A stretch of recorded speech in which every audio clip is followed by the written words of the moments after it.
Steve Deace is a right-wing radio host, and he went on CNN to discuss the fact that Trump has a Supreme Court pick coming up, and what unfolded is hilarious.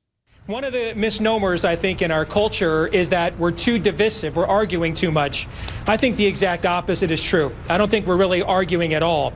We're trolling each other on social media. We're retreating to the neutral corner of the cable news channel that gives us the confirmation bias we prefer.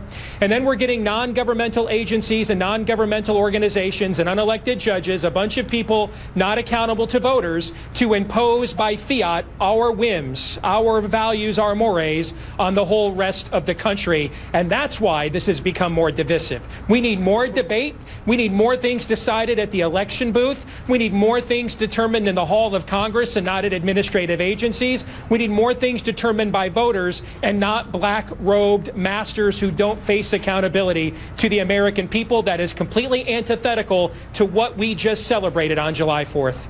I think the reality is now, and you laid it out really well, the stakes are really high in this country now going into this choice for the next Supreme Court justice. And there are people on the right who want to impose Christian Sharia law in this country. And what I mean by that is they want to turn the Bible to the law of our land. Mike Huckabee has literally said, you cannot change the Constitution, but you can't change the Bible, but you can change the Constitution to agree with the Bible. Rick Santorum has said that our laws must comport with the Bible. There are people who want to turn America into the Christian version of Saudi Arabia, and this Supreme Court pick might just let them do that. So it's not about morality. The Supreme Court decisions have an impact on cultural norms.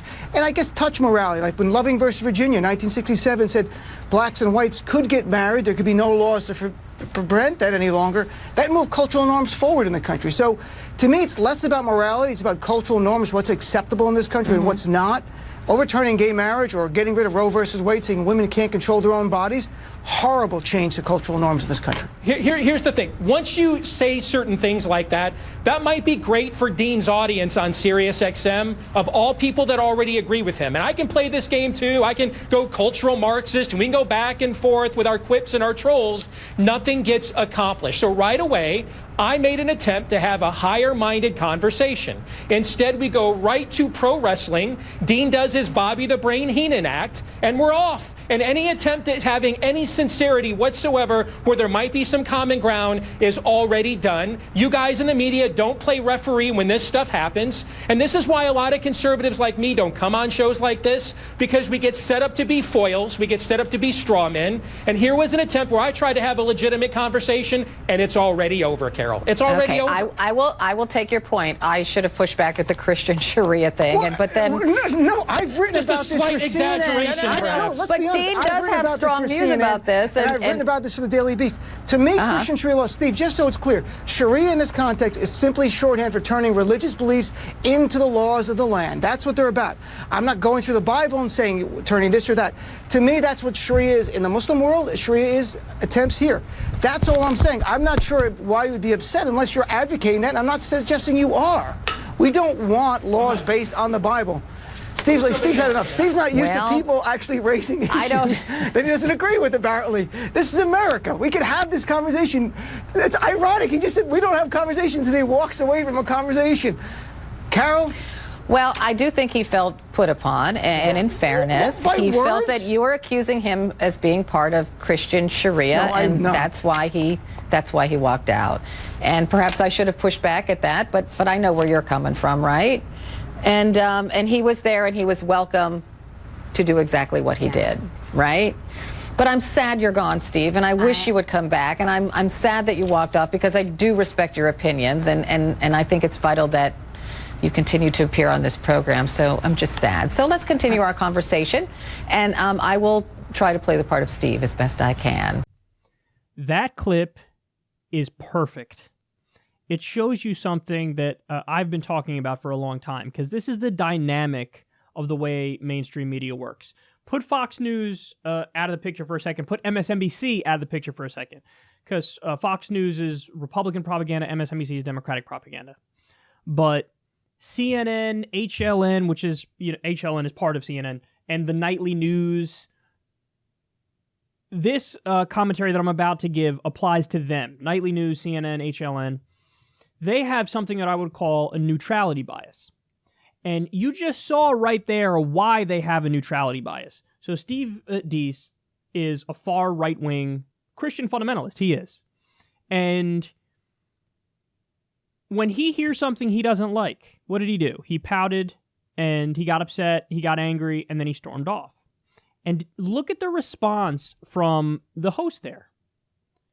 She was like, oh, I think he felt put upon, and maybe we were being unfair, and I'll do my best to try to represent his views, and I should have pushed back when you said Christian Sharia. And so now here's how this extrapolates.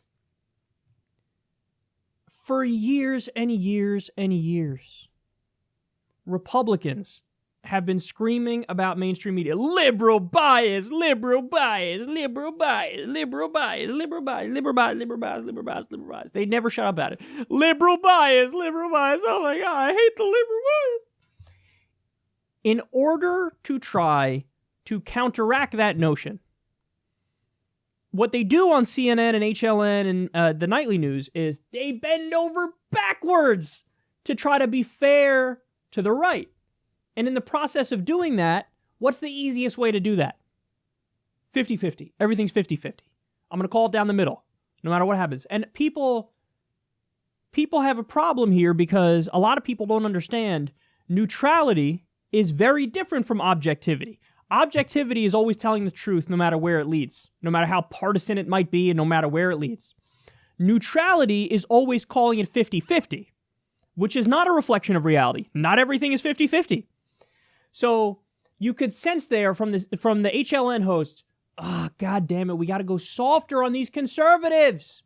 And therein lies, that's how the neutrality bias comes about. Because from now on, she's going to work extra hard to be like, well, hey, sure, you, Mr. Left-wing commentator, you're pointing out how the tax bill only helps the rich. Well, the Republican says it really helps the middle class and the poor, so we have to be kind to that view too.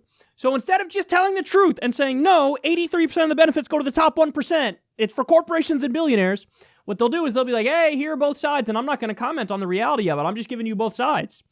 And that is terrible because it misinforms people. So that's a perfect encapsulation. That's the quintessential example of what happens with mainstream media in this country. The right screams bloody murder from the top of their lungs about how biased mainstream media is, and then mainstream media bends over backwards to coddle conservatives, and that manifests as a neutrality bias, where they say everything's 50-50, got to hear out both sides, and I'm never going to tell you the truth. Now, the final point I want to make about this is Steve Deace is a triggered little snowflake. That's the other thing. Can you imagine for a second if a left-winger stormed off a show like that? When I went on Fox News and it's 2-1, imagine I stormed off. How would that be spun online? Everybody would say, oh, he's being weak. He's being a triggered little snowflake. And by the way, they would have been right if I'd stormed off. I didn't storm off. I stayed there and I fought off both of those people. But when a right-winger storms off, oh my God, we're not being fair to them. If a left-winger storms off, would they say, oh, we weren't being fair to the left-winger? No, it would immediately be, triggered little snowflake, go ahead and run to your safe space. So why isn't it that when the right-winger runs off? And that is the reality. Trigger little snowflake running back to his safe space. And then finally, Dean is right when Dean Obeidallah says, I don't know why you're being so upset about this unless you're in that camp that's advocating for Christian Sharia. It turns out Steve Deace is in that camp that's advocating for Christian Sharia. And instead of sitting there and defending his beliefs, Steve Deace has spoken about the rainbow jihad is taking over America, about how gays, oh my God, the gay agenda is so terrible. Instead of sitting there and arguing for his position and saying, you know what, man? I am very Christian, and I do think it should impact our laws. Instead of doing that, because that is what he believes, he knows it's indefensible. He knows he can't come up with a coherent, logical, rational argument in favor of his positions, so he turns into a triggered snowflake and storms off. And then, of course, he'll talk on his radio show or write a blog about how this is unfair and this is the suppression of conservative ideas, and I'm such a victim. And the Republicans love to fucking play the victim as they accuse Democrats of always playing the victim. How many times have you seen right-wing commentators talk about, oh, it's the oppression Olympics on the left and who's the bigger victim? What is Steve Deace doing here? He's playing a victim. That's a perfectly reasonable, coherent point about, yeah, the right-wing Supreme Court picks usually end up trying to impose their religion on the rest of the country. It's the Hobby Lobby case is a perfect example of that. Right-wing justices like, yeah, I think that, the owner of the store should be able to impose their religious beliefs on their employee and say, I don't want you to have birth control, so you can't have birth control. That is Christian Sharia. And that's a perfectly reasonable point. It's an accurate point, and Steve Deace can't respond. So, triggered little snowflake, now I'm going to run away and act like I'm strong even though I'm weak. So, yeah, there's a lot in that clip that's very indicative of broader trends in media, and it was really important to point all that out.